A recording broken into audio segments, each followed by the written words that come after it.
नमस्कार, मैं हूं अश्विनी सिंह और आप देख रहे हैं न्यूज हाट। सुबह के 7:30 बज चुके हैं और हर दिन की भांति हम एक बार फिर उपस्थित हैं खबरें विद न्यूज हाट लेकर। इसके लिए हमारे साथ मौजूद है न्यूज हाट के सीनियर जर्नलिस्ट सागर जी। बहुत बहुत स्वागत है सागर जी। जी धन्यवाद। सीनियर तो नहीं है, लेकिन चलिए आपने कहा इसके लिए आभार। मैंने एज से नहीं, क्योंकि पत्रकारिता का आपका अनुभव भी करीब 10 साल से, मतलब एक दशक से ज्यादा का अनुभव है, तो इसलिए मैंने कहा इस चीज को। तो आगे बढ़ते हैं सागर जी। बिल्कुल बिल्कुल। कल की जो कुछ खबरें हैं पहले उसके बारे में बता दें। नीतीश कैबिनेट की बैठक हुई, उसमें 19 एजेंडों पे मुहर लगी। क्या क्या था उसके लिए हमने एक वीडियो जो है हमारा सत्ता, साजिश और सियासत, इसमें वो बातें कही गई है बहुत डिटेल से। लिंक को डिस्क्रिप्शन में दिया गया है, आप उसको देख लेंगे। और बाकी जो कुछ छूट गया है वो इसमें हम मेंशन करेंगे, आप बने रहिएगा, इसको देखिएगा। उसके बाद खबर लेंगे वंदे मातरम का जो है सो अभियान चल रहा है 150 साल का। संसद में उस पर बहस चल रही थी, परसों लोकसभा में, कल राज्यसभा में। अमित शाह ने इस पर जोरदार जो है सो भाषण दिया है, वो भी हमारे चैनल पे है, आप उसको भी देख सकते हैं। शुरुआत करते हैं सागर जी एक सनसनी, मतलब हलचल पैदा करने वाली खबर को लेकर। बीजेपी का अध्यक्ष कई दिनों से चर्चा में, बदल जाएंगे ये नाम वो नाम। अब एक खबर आई है कि एकदम 2 से 3 दिन में बीजेपी का जो अध्यक्ष है वह बदल जाएगा।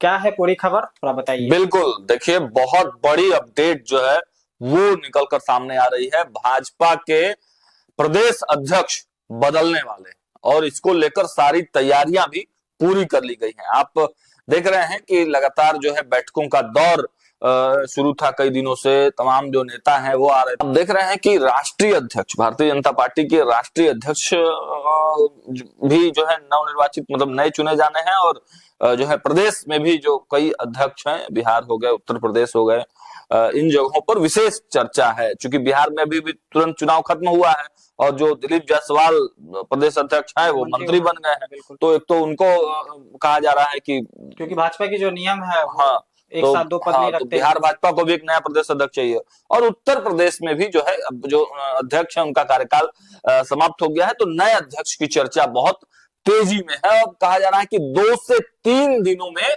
जो है नए अध्यक्ष की घोषणा कर दी जाएगी।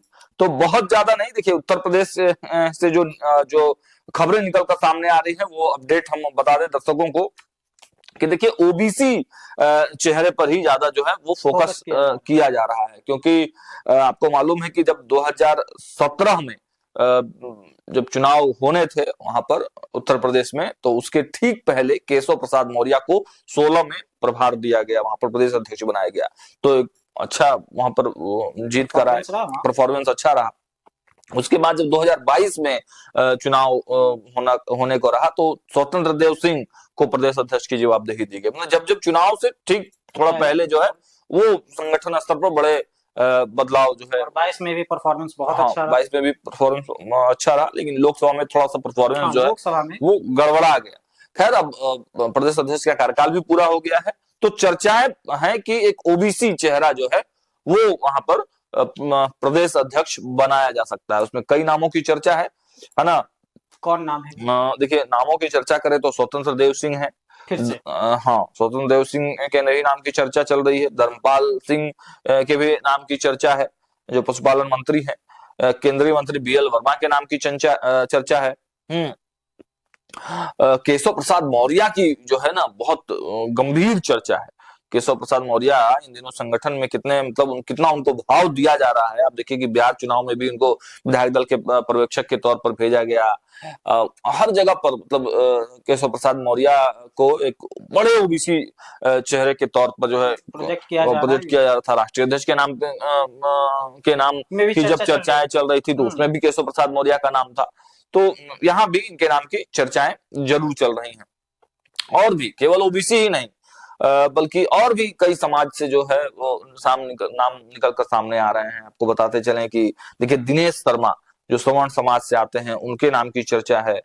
उसके बाद अगर आप अमरपाल मौर्य के भी नाम की चर्चा है। बाबूराम निषाद के नाम की चर्चा है। विनोद सोनकर जो दलित समाज से आते हैं उनके नाम की चर्चा है। जुगल किशोर के नाम की चर्चा हो रही है। विद्या सोनकर के नाम की चर्चा है। ब्राह्मण में तो हमने बताया कि दिनेश शर्मा की ज्यादा चर्चा है, लेकिन श्रीकांत शर्मा, विजय बहादुर पाठक, गोविंद नारायण शुक्ल, इन तमाम नामों की चर्चा वहां हो रही है। एक राम शंकर कठेरिया है, उनके भी नाम की खूब चर्चा है, लेकिन सबसे ज्यादा इन तमाम नामों को काटते हुए, है ना, जो हाँ एक नाम की चर्चा जो है ना खूब हो रही है पिछले 2-3 दिनों से उत्तर प्रदेश में, और जब से जेपी नड्डा से उनकी मुलाकात हुई है ना, तो एक भारतीय जनता पार्टी के मुझे लगता है कि इतिहास में निकट भविष्य में तो मुझे नहीं दिखता है कि महिला कोई प्रदेश अध्यक्ष बनी हो, लेकिन साध्वी निरंजन ज्योति जो कि निषाद समाज से आती है, हालांकि साध्वी है, उनका किसी जाति समाज का टैग उन पर नहीं है, तो उनके नाम की चर्चा ना उत्तर प्रदेश में बड़ी तेजी से उठ गया है, क्योंकि पीडीए वाला जो खेल है वहां पर अखिलेश यादव का, तो उसको भी कहीं ना कहीं ये चुनौती देते हैं साध्वी निरंजन ज्योति। और आपने देखा कि बिहार चुनाव से पहले भी इनको सह पर्यवेक्षक के तौर पर भेजा गया था, तो बड़ी जवाबदेही अब, और कट्टर हिंदुवादी छवि के, राष्ट्रवाद और कट्टर, मतलब माफी चाहिए, कट्टर नहीं कह सकते, राष्ट्रवाद और हिंदुत्व के, हाँ हिंदुत्व के लेकर जो बहुत मुखर होके वो रहती हैं, बोलती हैं। हाँ, तो साध्वी निरंजन ज्योति का जो है नाम बहुत तेजी से उत्तर प्रदेश की राजनीति में निकल कर सामने आ रहा है। अब बस 2 से 3 दिनों में ही उत्तर प्रदेश को नया प्रदेश अध्यक्ष मिलने वाला है। 2 से 3 दिनों में उत्तर प्रदेश को नया प्रदेश अध्यक्ष मिलने वाला है, जैसा कि सागर जी ने बताया। अब देखते हैं जिन नामों की चर्चा हमने की उनमें से कौन सा नाम सामने निकल कर आता है। ये कंफर्म भाई नहीं है कि भाजपा में कब क्या हो जाए, ये संभावित कोई नहीं जानता है। भाजपा कब क्या करती है ये किसी को पता नहीं। भाजपा तो आश्चर्यजनक फैसले लेने के लिए माहिर है ना भाई। पिछले कुछ वर्षों से देख लीजिए तो खास करके पिछले कुछ वर्षों में तो कई फैसले नामों की चर्चा है, वो नाम दर्शकों को बताया। उत्तर प्रदेश की बात हो गई, अब आते हैं बिहार पे सीधे। पप्पू यादव खबरों में रहते हैं, कल संसद में भी खूब गरजे, उन्होंने एकदम खूब जोर जोर से भाषण दिया, सरकार को कई मुद्दे पे घेरने की कोशिश की, लेकिन बिहार में वो खुद घिरते नजर आ रहे हैं, क्योंकि कांग्रेस पार्टी की एक पूर्व विधायक, उन्होंने उन पर एक आरोप लगाया है कि कांग्रेस पार्टी को हराने का जो ठेका है वो पप्पू यादव ने ले लिया था। कौन है वो विधायक सागर जी, और इस तरह का जो आरोप लगाया गया है इसका क्या बुनियाद है? देखिए, प्रतिमा दास ने बड़ा आरोप लगाया है पप्पू यादव पर, ठीक है ना। प्रतिमा दास चुनाव लड़ रही थी, कांग्रेस के सीट से चुनाव हार गई, और वहां से कम्युनिस्ट पार्टी के भी कैंडिडेट खड़े हो गए थे, तो प्रतिमा दास को फ्रेंडली फाइट का वो फ्रेंडली फाइट हुआ, और उसके वजह से उनको नतीजा भुगतना पड़ा, हार का सामना जो है झेलना पड़ा। लेकिन जो आरोप उन्होंने लगाए हैं वो बड़े गंभीर है ना। पप्पू यादव का नाम खुलकर जो है ले रहे थे, बहुत सारे लोगों ने पप्पू यादव का नाम लिया है, लेकिन कोई विधायिका, मतलब जो पूर्व विधायिका है कांग्रेस की, जो संवैधानिक पद पर रही, उसने डायरेक्ट जो है पप्पू यादव का नाम लिया है, ठीक है। तो ये अपने आप में एक बिहार की सियासत में हलचल वाला बयान माना जा रहा है। और प्रतिमा दास अच्छी पकड़ वाली बिहार में और गंभीर नेत्री है, गंभीर इस तरह का मतलब उलूल चुलूल बयानबाजी के लिए नहीं जानी जाती है, बिल्कुल नहीं जानी, जो भी बोलती है तथ्यपरक बोलती है। हाँ, तो प्रतिमा दास ने कहा है कि पप्पू यादव ने बिहार में कांग्रेस को हराने का ठेका ले लिया था। ये बहुत बड़ी बात है, समझिए कितना एक बड़ा आरोप है पप्पू यादव पे। हाँ, और देखिए भीतर ऑन कैमरा तो प्रतिमा दास ने बोला है, लेकिन अंदर खाने में इस तरह की बातें हर कोई कांग्रेस में बोल रहा है। वो तो सामने देखने को मिला प्रदेश कार्यालय में जब वो गए थे, तो हाँ, तो कितनी मशक्कत करनी पड़ी थी उनको। बिल्कुल। तो पप्पू यादव भले ही अपने आप को कांग्रेस के वर्कर कहें, राहुल गांधी के बारे में वो कहते हैं कि भाई राहुल गांधी हमारे नेता हैं, प्रियंका गांधी हमारे नेता हैं, मतलब कांग्रेस का जाप करते रहते हैं, बहुत सारे डायलॉग जो है वो देते हैं। और देखिए, मैंने कल भी एक डिबेट में मैंने आपको कहा था कि पप्पू यादव इस बार के चुनाव में न पूरी तरह से इन हुए, न पूरी तरह से आउट हुए, ना स्वीकारेगा ना नकारेगा। इसी वजह से कांग्रेस को थोड़ा सा नुकसान हुआ। इन करना था तो पूरी तरह से इन कर लेना था कांग्रेस को, है ना। थोड़ा सा नुकसान कहना आपको क्या लगता है, जायज है? नहीं, देखिए कांग्रेस की जो स्थिति है, नहीं, मेरा कहना है कि पप्पू यादव की वजह से थोड़ा सा नुकसान हुआ। अच्छा। कांग्रेस का तो पूरे नुकसान हो गया। नहीं, क्योंकि पूर्णिया के बहुत सभी 6 सीटें जो है सो वो कांग्रेस लूज कर गई। नहीं, बहुत सारे रीजन है, बहुत सारे रीजन है कांग्रेस के हारने के। अकेला पप्पू यादव पर ठीकरा फोड़ना ठीक नहीं है, मुझे जो लगता है। अब उनके विधायक ही फोड़ रहे हैं, तो हाँ, तो मतलब पूर्व विधायक, हाँ, केवल पप्पू यादव ही कारण नहीं। केवल पप्पू यादव तो कारण नहीं हो सकते, क्योंकि कांग्रेस बड़ी पार्टी है। हाँ, तो ये कहना किसी भी विधायिका का, मतलब पूर्व विधायिका का, कि केवल पप्पू यादव ही एकमात्र कारण है जिसकी वजह से कांग्रेस हार गई, तो ये थोड़ा सा ठीक नहीं है ना। कांग्रेस बहुत सारे वजहों से हारी है, है ना, आप कंधे पे बैठिएगा दूसरे किसी के, दूसरे के एजेंडे पे काम कीजिएगा, आप दबाव में आइएगा। आप रेवंता रेड्डी को लेके बिहार में आइएगा, रेवंता रेड्डी के नाम से, रेवंता रेड्डी के नाम से यहाँ पे खून खौल उठता है। स्टालिन को लेकर बिहार में आइएगा, है ना, उन लोगों के नाम पे वोट मांगिएगा, तो बिहारी का खून खौलेगा ना, और भाजपा इस मुद्दे को बजा ली, बिल्कुल, है ना। तो इन बहुत सारे वजह है भाई, केवल कूद गए पोखर में, नदी में और नहा लिए तो उससे थोड़ी ना होता है। मोजा पहन के जाके निरीक्षण कर लिए मखाना के धान रोपने गए थे, वो एक खबर आ रही थी। तो ऐसा थोड़ी होता है कि ऐसे प्रभावित थोड़ी हो जाएंगे बिहार के लोग। बिहार ना है भाई, लोकतंत्र की जमीन है बिहार, समझता है भाई, बिहार का बच्चा पॉलिटिक्स को बहुत बेहतर समझता है। चौक चौराहे पर चाय के दुकान पर सरकारें बदल जाया करती हैं बिहार में भाई। हाँ भाई, हाँ, तो राहुल गांधी को समझने में ये तो देखने को मिला भी हम लोग को, अभी जो गए थे, तो समय लगेगा राहुल गांधी जी को भी समझने में, ठीक है। और प्रतिमा दास जी ठीक है, उनके अंदर में भड़ास है, जो अपने खुद चुनाव हारी है, लेकिन उनकी स्थिति पहले से भी बहुत ज्यादा ठीक नहीं थी। हम आपको ग्राउंड जीरो पर बता दें, क्योंकि हम लोग तो लगातार घूम रहे थे ना, पहले ही से स्थिति उनकी बहुत अच्छी नहीं थी। तो मतलब डायरेक्ट पप्पू यादव को ब्लेम, ठीक है, पप्पू यादव के वजह से कुछ सीटें हारी जरूर कांग्रेस ने, और पप्पू यादव की वजह से थोड़ा स्थिति डामाडोल हुआ कांग्रेस में, क्योंकि कांग्रेस में ऐसा होता नहीं था पहले। आपने भी बहुत दिन से देखा है कि कांग्रेस में अन्य भी प्रदेशों में होता है, इतना छीछा लेदर आज तक नहीं हुआ था, इतना ज्यादा छीछा लेदर हो गया, पैसा हैन तेन ये वो प्रत्यारोप या गोली बंदूक। एक तो गया से ऑडियो वायरल हो रहा है कि वहां पे कार्यकारी अध्यक्ष थे, वो लेटर लिखने के लिए कैंडिडेट थे, उनको लेटर लिखवाना था कि भाई इनको रिकमेंड कर रहे हैं टिकट के लिए, तो वो 2 लाख रुपया मांग रहे थे फोन पे उनसे, कार्यकारी जिला के कार्यकारी अध्यक्ष। अब बताइए, तो ये हालत थी कांग्रेस की इस बार। तो अकेले पप्पू यादव ही नहीं, पूरा बहुत सारा फैक्टर है। कांग्रेस को इस पर अच्छे से मंथन करना चाहिए, और जरूर कांग्रेस के नेतृत्व में मंथन किया होगा, बहुत बड़े बड़े दिमाग वाले लोग वहां बैठे हुए हैं। और जो चर्चाएं कल हम लोगों ने की थी कि प्रशांत किशोर और कांग्रेस बिहार में कहीं ना कहीं आने वाले समय में एक होने की संभावनाएं हैं दोनों की, क्योंकि दोनों की स्थिति अभी एक ही जैसी है। और कल बहुत सारे समीकरण देकर हम लोगों ने समझाया है, अगर आपने नहीं देखा होगा तो वो वीडियो आप कल का देख सकते हैं। तो पप्पू यादव ही सिर्फ अकेले फैक्टर नहीं थे कांग्रेस के हारने की, कांग्रेस के हारने की। हालांकि प्रतिमा दास ने जो आरोप लगाया है, इसके पीछे उनके जो उन्होंने जो देखा होगा, जो महसूस किया होगा, या ये हो सकता है कि एक भड़ास हो, क्योंकि वो खुद चुनाव हारी है।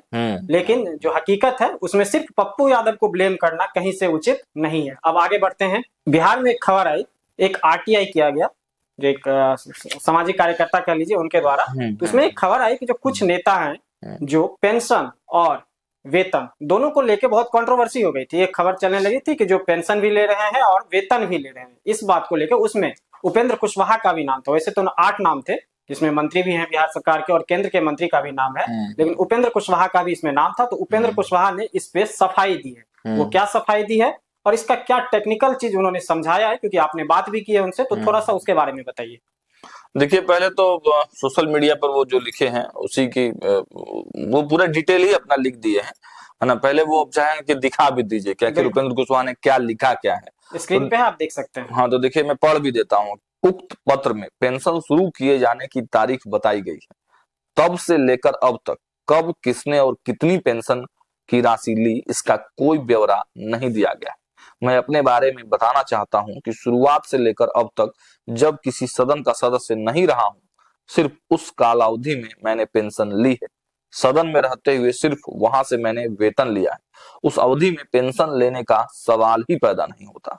जाहिर है आज मैं राज्यसभा का सदस्य हूं, अतः राज्यसभा से वेतन ले रहा हूं। विधानसभा विधान परिषद से पेंशन नहीं ले रहा हूं। प्रावधान भी यही है कि आप एक साथ किसी सदन का वेतन और किसी से पेंशन नहीं ले सकते।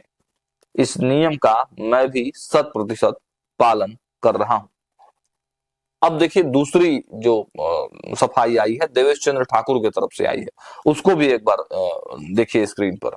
तो देखिए, उन्होंने भी लिखा है कि उक्त पत्र में पेंशन शुरू किए जाने की तारीख बताई गई है, तब से लेकर अब तक कब किसने और कितनी पेंशन राशि ली इसका कोई ब्यौरा नहीं दिया गया। मेरा विधान परिषद का तीसरा निर्वाचित कार्यकाल अप्रैल 2020 में समाप्त हुआ और कोविड महामारी के कारण चुनाव आयोग ने तिरहुत स्नातक निर्वाचन क्षेत्र का चुनाव नवंबर 2020 में संपन्न कराया, जिसमें फिर से तिरहुत स्नातक निर्वाचन क्षेत्र की महान जनता के आशीर्वाद से मैं निर्वाचित हुआ। मुझे विधान परिषद के पूर्व सदस्य के रूप में 7 मई 2020 से 16 नवंबर 2020 के बीच की अवधि की पेंशन मिली थी, जब मैं परिषद का सदस्य नहीं था। आश्चर्य होता है कि मेरा जैसा जनप्रतिनिधि जिसने अपने संसदीय कार्यकाल के पहले साल का पूरा वेतन 15 लाख रुपए भारतीय सेना के अद्भुत पराक्रम के लिए ऑपरेशन सिंदूर में प्रधानमंत्री राहत कोष में समर्पित कर दिया, उस पर ऐसा आरोप लगाया गया है।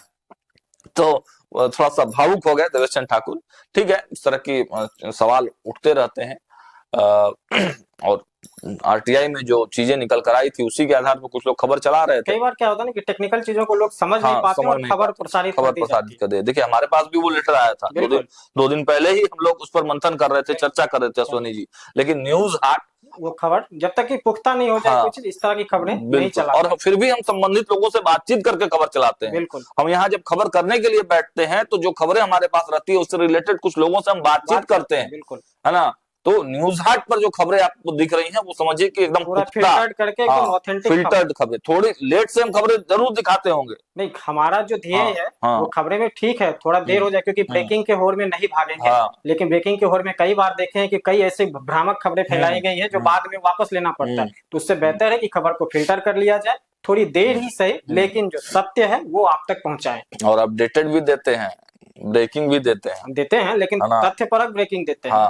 तो चलिए अब मुद्दे पर आ जाते हैं कि मुद्दा यही है कुल मिलाकर। देखिए मामला नियम क्या कहता है। नियम कहता है कि अश्वनी जी मान लीजिए कि कोई, या आप ही मान लीजिए, ठीक है ना, आप विधान परिषद के सदस्य हो गए, ठीक है, अभी तक तो नहीं हुई पत्रकारी, ठीक है, ठीक है, मान लेते हैं कि आप मान लीजिए कि अश्वनी जी विधान परिषद के सदस्य हुए, ठीक है। तो सदस्य आप जब तक हैं तब तक आपको सैलरी मिलेगी वहां से। जब वहां से आप हट गए वहां से तो क्या मिलेगा आपको? पेंशन मिलेगा। लेकिन अब विधान परिषद से हट के आप चले गए राज्यसभा, मान लीजिए आप राज्यसभा सदस्य हो गए, तो राज्यसभा में पेंशन सैलरी मिलेगी, और यहाँ का जो पेंशन है वो बंद हो जाना चाहिए नियमतः, है ना। तो यही नियम है और यही हुआ भी है। लेकिन आरटीआई में जो निकल कर सामने आया है ना, अब देखिए उपेंद्र कुशवाहा की जैसे बात कर रहे हैं, तो उपेंद्र कुशवाहा जब राज्यसभा का सदस्य नहीं थे तब तो विधान परिषद का पेंशन ले रहे थे ना, तो लेने का ही वो आरटीआई में दिया हुआ है कि ये लोग ले रहे थे, ठीक है ना। बंद होने का नहीं दिया गया, बंद होने का नहीं दिया गया उसमें, ये टेक्निकल मिस्टेक है। डिटेल में नहीं दिया गया कि किस महीने में कितना जो है पेंशन आया, वो डिटेल नहीं दिया गया, इसलिए जो है थोड़ा कंफ्यूजन हो गया। मुझे लगता है दर्शकों को भी ये समझ में आ गया होगा। और वही चीज देवेश चंद्र ठाकुर के बारे में या और जिनके बारे में आप समझना चाह रहे हैं, जो नियम यही है कि आप मान लीजिए कि किसी जैसे विधानसभा के, विधान परिषद के, लोकसभा के या राज्यसभा के किसी में भी आप सदस्य हैं, जब तक सदस्य हैं तब तक आपको वेतन मिलेगा, सैलरी मिलेगी, वेतन मिलेगा, और आप जब सदस्य नहीं रहेंगे तब उसका पेंशन मिलेगा। लेकिन आप क्या, उपेंद्र कुशवाहा के बारे में क्या हुआ, कहा गया कि वो विधान परिषद के सदस्य थे और हट गए, अब बन गए क्या, राज्यसभा। तो राज्यसभा से भी वेतन ले रहे हैं और यहाँ से भी पेंशन ले रहे हैं। उसी तरह देवेश चंद्र ठाकुर भी एमएलसी थे, सभापति बने, तो यहाँ से भी पेंशन ले रहे हैं, चूंकि अब तो यहाँ से हट गए, अब लोकसभा के सदस्य बन गए। तो जहां पर जो है उसी का सैलरी जो है वो वेतन जो है वो पा रहा है, और यही नियम कहता है। तो ये दोनों लोगों ने स्पष्ट तौर से ये बताया है, इसमें कहीं कोई कंफ्यूजन वाली बात नहीं। और बिल्कुल देवेश चंद्र ठाकुर ने जब देश में इस तरह का माहौल हुआ है, देवेश चंद्र ठाकुर आगे बढ़कर सामने आए हैं और देवेश चंद्र ठाकुर ने डोनेट किया है भाई। और देवेश चंद्र ठाकुर बहुत कोऑपरेटिव आदमी है, बहुत कोऑपरेटिव आदमी है, बहुत उन्होंने कोऑपरेट किया है। हाँ, कभी कभार एक बार है उन्होंने जो व्यक्तिगत भावना व्यक्त की थी, जो उनका बयान था, लेकिन वो बहुत कोऑपरेटिव आदमी है। उनके क्षेत्र में जब भी लोगों से बातचीत हुई तो इसको लेके बहुत ही पॉजिटिव ही रिस्पांस मिला है। हम तो गए थे सीतामढ़ी अश्वनी जी, मतलब डाई हार्ट फैन है लोग उनके, और जाति धर्म से ऊपर उठ के काम करते हैं, उठ के वो देवेश चंद्र ठाकुर वहाँ काम करते हैं। तो देवेश चंद्र ठाकुर की लोकप्रियता भी बहुत जो है अच्छे लेवल की है। संवैधानिक नहीं, व्यक्तिगत काम भी किसी का होता है, बिल्कुल व्यक्तिगत करते हैं, उसमें भी वो जाति धर्म नहीं देखते हैं, बिल्कुल नहीं करते हैं। और देश में भी कोई आपात की स्थिति होती है तो सबसे पहले आगे आते हैं देवेश चंद्र ठाकुर। तो देवेश चंद्र ठाकुर ने भी सफाई दिया है और बिल्कुल उनके सफाई में दम दिखता है। उम्मीद है आपको भी ये बातें समझ में आ गई होगी, जो कंफ्यूजन था वो क्लियर हो गया। अब आगे बढ़ते हैं। कल नीतीश सरकार के कैबिनेट की दूसरी बैठक थी, जो नई सरकार बनी है उसके बाद, उसमें 19 एजेंडों पे मुहर लगी। जो बाकी जो एजेंडे हैं उस पे सत्ता साजिश और सियासत में वो बताया गया है, आप जाके उसको देख सकते हैं। एक अहम चीज देखने को मिला, ऑपरेशन सिंदूर सबको याद होगा, पहलगाम में जो आतंकी के द्वारा कुकृत किया गया था, उसके बाद जवाबी कार्रवाई की भारत सरकार ने। उसमें बिहार के गरखा के एक बीएसएफ के जवान थे, वो मातृभूमि पर अपना प्राण न्यौछावर कर दिए देश के लिए। तो कल के जो एजेंडा था उसमें उनके बेटे को नौकरी दी गई है। ये एक बहुत अच्छा कदम है बिहार सरकार के द्वारा। तो इसके बारे में हम चाहेंगे कि सागर जी आप थोड़ा डिटेल में बता दें। बिल्कुल, देखिए कैबिनेट की कल दूसरी बैठक हुई और मुख्यमंत्री नीतीश कुमार ने कल कैबिनेट की बैठक ली और उसमें जो है मुहर लगाया गया। मेरे पास वो कॉपी मौजूद है इस वक्त।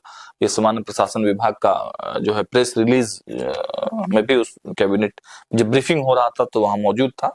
तो देखिए उसमें जो प्रेस नोट आया है उसमें साफ तौर पर यही बताया गया है कि सामान्य प्रशासन विभाग के संकल्प संख्या 20018 दिनांक 21/10/2025 द्वारा संसूचित ऑपरेशन सिंदूर के दौरान शहीद बीएसएफ सब इंस्पेक्टर स्वर्गीय मोहम्मद इम्तियाज के आश्रित पुत्र श्री मोहम्मद इमदाद रजा की अनुकंपा के आधार पर की गई नियुक्ति के निर्णय पर मंत्रिपरिषद की घटनोत्तर स्वीकृति प्राप्त की गई। मतलब स्वीकृति दे दी गई। मतलब घोषणा तो मुख्यमंत्री नीतीश कुमार ने ही कर दिया था जब वहां वो गए हुए थे। तो मुख्यमंत्री नीतीश कुमार की जब कैबिनेट की दूसरी बैठक हुई तब फाइनली जो है अनुकंपा के आधार पर उनके मुहर लग गए, उनके बेटे को फाइनली नौकरी दी गई। और ये एक समाज में एक अच्छा मैसेज है। और देखिए ये गठबंधन का भी एक अच्छा मैसेज है ना।